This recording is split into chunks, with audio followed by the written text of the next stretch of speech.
In 1983, a 33-year-old army captain took power in one of the poorest countries on Earth. His first move? He sold off the government's fleet of luxury cars. He cut his own salary down to $450 a month. He refused to use the air conditioning in his presidential office because most of his country's people had never felt cool air in their lives, and he couldn't stomach the hypocrisy. In 4 years, he vaccinated 2.5 million children. He planted over 10 million trees. He took his country's literacy rate from 13% to 73%. And then, on the 15th of October 1987, he was shot dead in a meeting room by his best friend. This is the story of Thomas Sankara, the man they called Africa's Che Guevara. Welcome to the African Chronicle. Thomas Sankara was born in December 1949 in Yako, in what was then French colonial Upper Volta, a landlocked, drought-prone country in West Africa with almost no resources, no coastline, and barely any global attention. He trained as a soldier, not a politician. He studied at military academy in Madagascar, where, by coincidence, he witnessed a popular uprising that toppled the government there. It planted a seed. He fought in a brief border war between Upper Volta and Mali in the 1970s and came home something of a war hero, though years later he would call that war pointless and unjust. While training in Morocco, he met a fellow officer named Blaise Compaoré. They became close friends, brothers in arms in every sense. Neither of them could have known how that friendship would end. By the early 1980s, Sankara had built a reputation as a sharp, charismatic, increasingly left-wing voice within the military. He was briefly appointed Prime Minister in January 1983 and was placed under house arrest within months after political disputes with the government he served. The arrest backfired. It made him a martyr before he'd even taken power. On the 4th of August 1983, that same friend, Blaise Compaoré, led a group of revolutionaries who freed Sankara and overthrew the government in what became known as the August Revolution. It was popularly supported. People were tired of corrupt, revolving-door military governments. Sankara, just 33 years old, became president. He didn't waste time settling in. He immediately declared the goals of his government: end corruption, fight poverty, empower women, and break free from the economic grip of France, the former colonial power that still controlled much of the country's economy from a distance. 1 year into his presidency, on the anniversary of the revolution, he made his most symbolic move. He renamed the country. Upper Volta, a name given by French colonizers, became Burkina Faso, the land of upright people. A new flag, a new anthem, a new identity, chosen by the people who would actually live under it. What Sankara did next is almost hard to believe happened in just 4 years. He launched a nationwide vaccination campaign that immunized 2.5 million children against meningitis, yellow fever, and measles in a matter of weeks. He launched a literacy campaign that took the country from 13% literacy to 73% in under 4 years. He planted over 10 million trees in a program called One Village, One Grove, fighting back against the spread of the Sahara Desert into farmland. He appointed women to senior government positions, almost unheard of in West Africa at the time. He outlawed forced marriage, polygamy, and female genital mutilation. He recruited women into the military and granted maternity leave for women in education.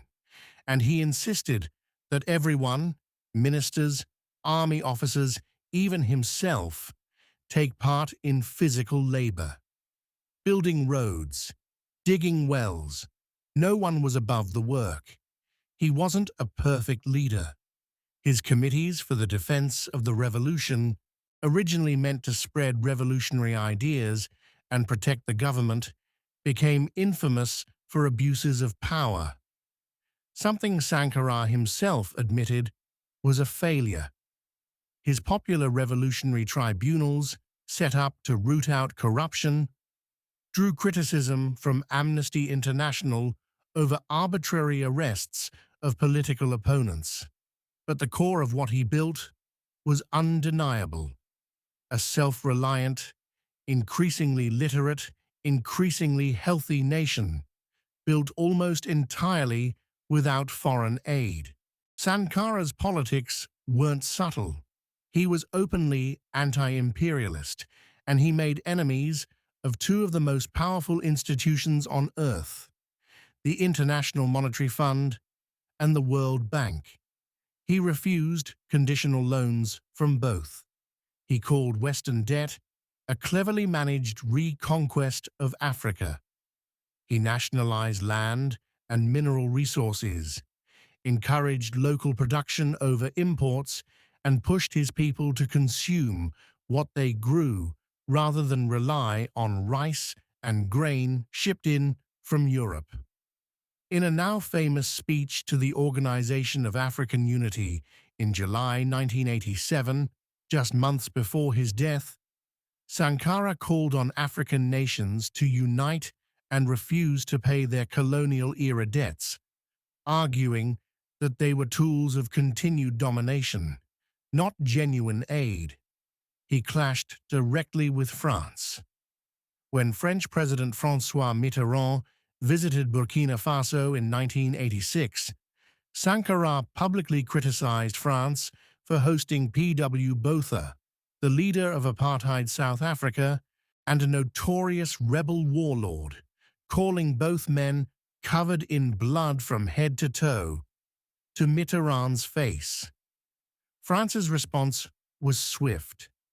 Economic aid to Burkina Faso was cut by 80% within 2 years.